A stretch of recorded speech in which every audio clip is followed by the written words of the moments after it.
नमस्कार, मैं पवन कुमार। आज का हमारा टॉपिक रहेगा भारत की विदेश नीति, फॉरेन पॉलिसी ऑफ इंडिया। यह टॉपिक विशेषतः कक्षा 12 की पॉलिटिकल साइंस का भाग है। इसके अलावा जो प्रतियोगी परीक्षाओं की तैयारी में संलग्न स्टूडेंट हैं उनके लिए भी बहुत महत्वपूर्ण है। इसके अंदर ऐसे बहुत सारे पॉइंट्स हैं जो बार बार परीक्षाओं में पूछे जाते हैं, तो सभी इसको देखें और संबंधित तक इसको ज़रूर भेजें। पसंद आए तो लाइक करें और इसी तरह के वीडियो देखते रहने के लिए चैनल को सब्सक्राइब कर लें। चलिए हम बात करते हैं भारत की विदेश नीति की। भारत की जो फॉरेन पॉलिसी है, वास्तव में अगर देखा जाए तो भारत की विदेश नीति स्वतंत्रता से पहले ही कुछ आकार ले चुकी थी, लेकिन इसको पूरी तरह से स्वतंत्रता प्रदान करना, यानी स्वतंत्र विदेश नीति जिसे कहें, तो भारत के पहले प्रधानमंत्री पंडित जवाहरलाल नेहरू के नेतृत्व में साकार हो पाई। उस समय पूरा विश्व जो है दो गुटों में बटा हुआ था। उन दोनों गुटों के साथ सामंजस्य बनाते हुए देश को उन्नति के रास्ते पे ले जाने के लिए हमने जो एक ताना बाना बुना, उस ताने बाने की क्या विशेषताएं थी, ये हमारी विदेश नीति की विशेषताएं जो हमने उस समय तय की थी वो कौन कौन सी हैं वो देख लेते हैं हम। सबसे पहली जो बात आती है, शांतिपूर्ण सह अस्तित्व की नीति, पॉलिसी ऑफ पीसफुल कोएग्जिस्टेंस। यानी भारत की सरकारों ने और भारत की जनता ने हमेशा यही चाहा है कि हम किसी के साथ कोई युद्ध नहीं करना चाहते हैं। हम पड़ोसी के साथ मधुर रिश्ते रखना चाहते हैं। किसी पड़ोसी को हम दुर्बल नहीं करना चाहते हैं। हम चाहते हैं जियो और जीने दो की पॉलिसी के हिसाब से आगे बढ़ना चाहते हैं। बहुत बार इस नीति को लेते हुए भारत के ऊपर दुर्बलता के आरोप भी लगे हैं, लेकिन फिर भी हमने सदैव इस कॉन्सेप्ट को हमारी संस्कृति के मूल मंत्र के रूप में काम में लिया। बहुत बार विकट परिस्थितियां आई, जैसे 1956 का स्वेज नहर संकट, 1967 का अरब इजराइल युद्ध, 1960 का सिंधु जल समझौता, 1965 का भारत पाक युद्ध, 1962 का भारत चीन युद्ध और 1971 में बांग्लादेश के निर्माण के समय जिस तरीके से पाकिस्तान के साथ जो टकराव हुआ था, उन सारी स्थितियों के बाद में भी हमने शांतिपूर्ण सह अस्तित्व की नीति का अनुसरण किया। दूसरी जो बात आती है, उपनिवेशवाद और साम्राज्यवाद का विरोध, एंटी कॉलोनाइजेशन और इम्पेरियलाइजेशन। यानी हम इस उपनिवेशवाद और साम्राज्यवाद का दंश झेल चुके थे। हमारे जो उस समय के राजनेता थे उनको पता था, इसीलिए हमने सदैव यही प्रयास किया कि विश्व में इस तरह का कहीं पर भी नहीं हो। यानी ये जो महाशक्तियों की प्रसारवादी नीति है, इसका हमने विरोध किया। चाहे वो 1956 में मिस्र पर हमला हो या खाड़ी देशों में अमेरिका का जो हस्तक्षेप हुआ था, सबका हमने विरोध किया। तीसरी जो बात आती है, रंगभेद का विरोध, एंटी अपार्थाइड। यानी रंगभेद का भारत में सूत्रपात अंग्रेज़ों के आगमन से ही हो गया था, क्योंकि वो भारतीयों को जिस नज़रिए से देखते थे उसमें रंगभेद साफ झलकता था। लेकिन भारत ने स्वतंत्रता के पश्चात बहुत सारे देशों को समर्थन, यानी उनकी आज़ादी में इस रंगभेद को मिटाने के लिए समर्थन दिया। नेल्सन मंडेला को भारत की सरकार ने मदद की और अफ्रीका को आज़ादी मिली। तो इसका मतलब साफ झलकता है कि हमने रंगभेद का पहले भी विरोध किया है और अब भी विश्व के किसी भी कोने में इस तरह की घटना होती है तो हम रंगभेद के विरोध में हमेशा खड़े रहे हैं। चौथी जो बात आती है, अंतर्राष्ट्रीय संस्थाओं का समर्थन, supporter of international institutes. Bharat की विदेश नीति का ये बड़ा आधार रहा है कि हमने अंतर्राष्ट्रीय संस्थाओं का खुलकर समर्थन किया है। संयुक्त राष्ट्र की स्थापना होती है, उससे पहले हमने उसको समर्थन दे दिया था कि ऐसी संस्था होनी चाहिए। हम हमेशा इस तरह की संस्थाओं के प्रति एक अटूट विश्वास रखते हैं, उनकी गाइडलाइंस के अकॉर्डिंग देश को आगे बढ़ाने का प्रयास करते हैं। वर्तमान में जिस तरीके से WHO जो कोरोना महामारी के समय WHO पे आक्षेप लगे हैं, लेकिन भारत ने हमेशा WHO की गाइडलाइन के अकॉर्डिंग ही कोरोना से लड़ने का प्रयास अभी तक किया है। इसका मतलब साफ झलकता है हम अंतर्राष्ट्रीय संस्थाओं का समर्थन करते आए हैं और आगे भी करेंगे। पांचवी जो बात है, बहुत महत्वपूर्ण बात है, पंचशील के सिद्धांत पर आधारित, based on principle of Panchsheel. यानी ये जो पंचशील का यानी 5 इसमें कोई सिद्धांत तय किए, ये हमने प्रारंभ में चीन के साथ जो विदेश नीति तय की थी उस समय इन को लागू किया था, और ये बाद में हमने अन्य राष्ट्रों के साथ भी इस तरह की जो विचार थे उनको लागू किया। कौन कौन सी बातें हैं ये देखना आप। पहली जो बात आती, एक दूसरे देश की प्रादेशिक अखंडता और सर्वोच्च सत्ता के लिए पारस्परिक सम्मान की भावना, यानी हम उस दूसरे देश की अखंडता और सम्मान को सुरक्षित रखने का प्रयास करेंगे, कभी भी उसके अंदर खलल पैदा नहीं करेंगे। दूसरा जो आता है अनाक्रमण, यानी पहले हम आक्रमण नहीं करेंगे किसी भी पड़ोसी देश पे। तीसरी जो बात आती, एक दूसरे के आंतरिक मामलों में हस्तक्षेप नहीं करेंगे हम। चौथी बात आती है समानता की, और पांचवी आती है शांतिपूर्ण सह अस्तित्व की। 5 बातें हैं, ये है पंचशील का सिद्धांत। इसके बाद में जो अगला जो बिंदु आता है, यानी विदेश नीति की विशेषताएं, छठा बिंदु है गुटनिरपेक्षता, नॉन अलाइनमेंट। इसको हम अंग्रेजी में शॉर्ट रूप से बोलते हैं NAM, नाम। इसका अलग से हम वीडियो डालेंगे, उसको आप जरूर देखना, विस्तार पूर्वक गुटनिरपेक्ष की चर्चा करेंगे। गुटनिरपेक्ष की जब स्थापना होती उससे पहले अगर हम देखें तो विश्व 2 गुटों में बटा हुआ था। एक गुट का नेतृत्व अमेरिका कर रहा था, दूसरे गुट का नेतृत्व रूस कर रहा था। भारत स्वतंत्र हुआ ही था उस समय। भारत के लिए ये विकट स्थिति थी कि कौन से गुट के साथ हम रह के देश को आगे बढ़ा सकते हैं, लेकिन उस परिस्थिति में ये साफ लग गया था कि किसी भी एक गुट के साथ रह के हम देश को इतनी बेहतर तरीके से आगे नहीं ले जा पाएंगे जितना कि हम इनसे अलग रह के। और ये अलग रहना कैसा था, इसके अंदर उदासीनता और तटस्थता की नीति नहीं थी।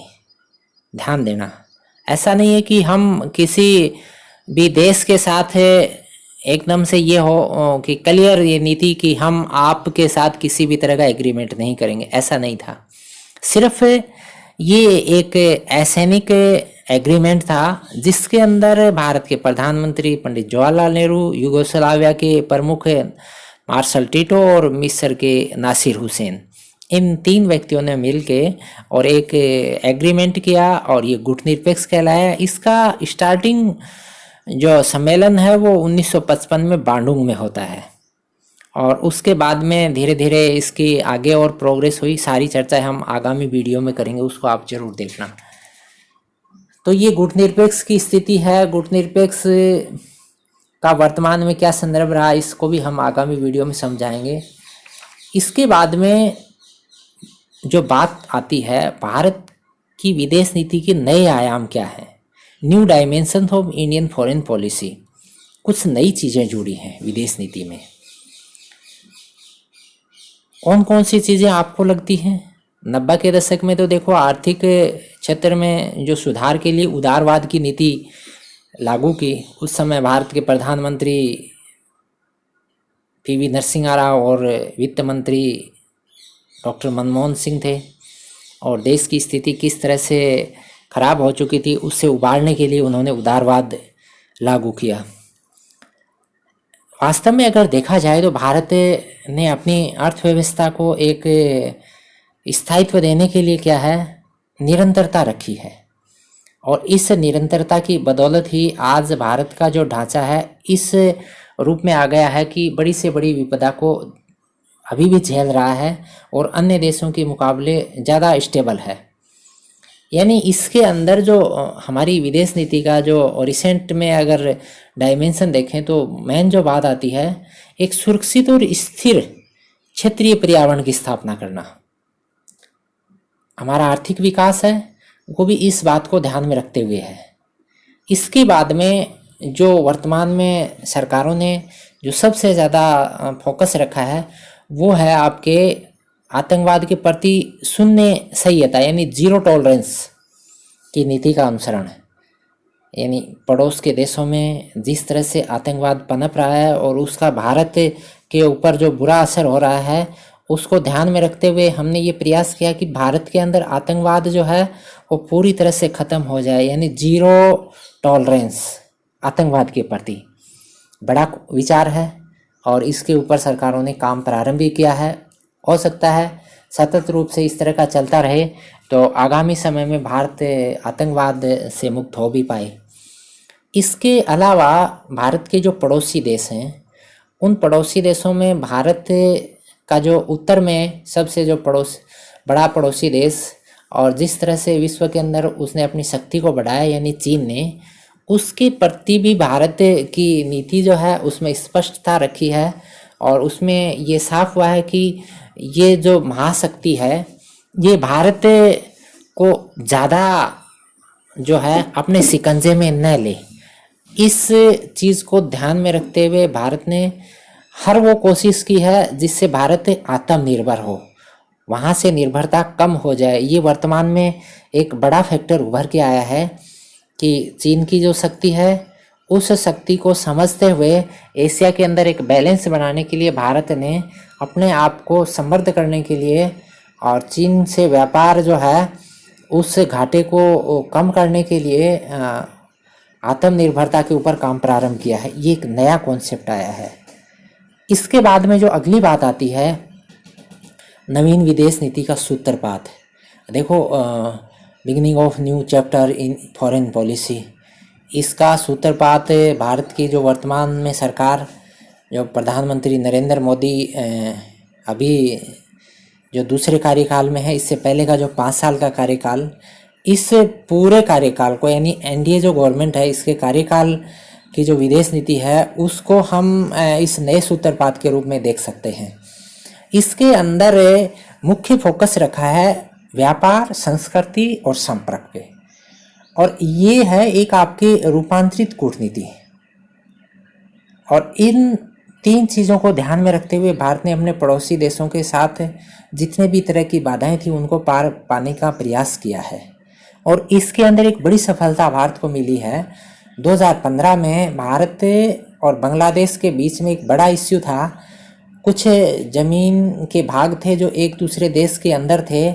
ये 162 भूगलियारे थे, इनक्लेव्स थे, उनको एक दूसरे देशों को स्थानांतरित करके और एक बड़ी उपलब्धता हासिल की है और दोनों देशों के बीच में एक स्थायी कटुता बहुत सालों से चली आ रही थी, उसको दूर करने का प्रयास किया। इसके अलावा एक बड़ा प्रयास जो नए सूत्रपात के रूप में देखें तो जम्मू कश्मीर को जो स्वायत्ता थी उस स्वायत्ता के अंदर जो धारा 370 जो लगी हुई थी, उस धारा 370 को हटाकर उसके ऊपर केंद्र के कानून आरोपित करके और उसको भारत के साथ एक अटूट रूप से जोड़े रखने का प्रयास वर्तमान सरकार ने किया है, वो बहुत सराहनीय कदम है। इससे वहाँ पर भारत सरकार के जो कानून हैं वो कानून लागू हो पाएंगे, इससे वो राष्ट्र की मुख्य धारा में जुड़ पाएगा। ये जो कॉन्सेप्ट है ये भी एक विदेश नीति के एक नए चैप्टर के रूप में प्रस्तुत हुआ है। ये नई 2 जो बातें हैं ये आप वर्तमान सरकार के विदेश नीति के न्यू चैप्टर्स के रूप में आप ध्यान रखें। इसके बाद में जो बात आती है 5 मूल सिद्धांत तय किए हैं सरकारों ने, 5 बेसिक फंडामेंट्स। ये कौन कौन से हैं? एक तो है निरंतर वार्ता, हमेशा बातचीत करेंगे, अगर किसी भी मुद्दे पे बात बिगड़ी है तो बात को बंद नहीं करेंगे, जारी रखेंगे। अगर सैनिक तनाव है तो भी वार्ता जारी रखी है सरकारों ने। दूसरी बात है आर्थिक समृद्धि को प्रोत्साहन। भारत ने वर्तमान 6-7 साल में जिस तरीके से देश को आर्थिक रूप से समृद्ध करने के लिए विदेश से वार्ता जो जारी रखी है, उसी की बदौलत कुछ जो स्टेबिलिटी आई है इकोनॉमी में। तीसरी जो बात आती है भारत की प्रतिष्ठा और सम्मान में वृद्धि। अंतर्राष्ट्रीय मंच के ऊपर भारत की जो साख है पहले से ज़्यादा बेहतर हुई है। चौथी जो बात आती है राष्ट्रीय सुरक्षा का समर्थन, यानी देश की सुरक्षा पहला कदम होगा सरकार के लिए और इसको ध्यान रखते हुए देश की फौज को सशक्त करना, उसके अलावा उसके लिए जो भी फैक्टर्स होते हैं, जो भी कानून होते हैं जो अड़चन पैदा कर रहे हैं उनको हटाना, ये राष्ट्रीय सुरक्षा समर्थन के अंदर बातें आती हैं। और जो अंतिम बात जो आती है इन 5 सिद्धांतों के अंदर, 5 मूल सिद्धांत, वो आती है भारतीय संस्कृति और सभ्यता की भावनाओं को प्रोत्साहन देना। यानी हमारी जो संस्कृति है उसको प्रोत्साहन देना। ये सब बातें जो थी ये सभी जो बातें हैं, इन बातों से भारत की जो विदेश नीति की विशेषताएं हैं, इसके सभी नए आयाम, इसके जो मूल सिद्धांत हैं, उन सभी चीज़ों को हम बारीकी से समझ पा रहे हैं। आशा है आपको ये वीडियो पसंद आया होगा और आप सभी तक इसको शेयर ज़रूर करें, चैनल को सब्सक्राइब कर लें। आगामी वीडियो शीघ्र ही हम कूटनिरपेक्षता से संबंधित डालेंगे। धन्यवाद। जय हिंद।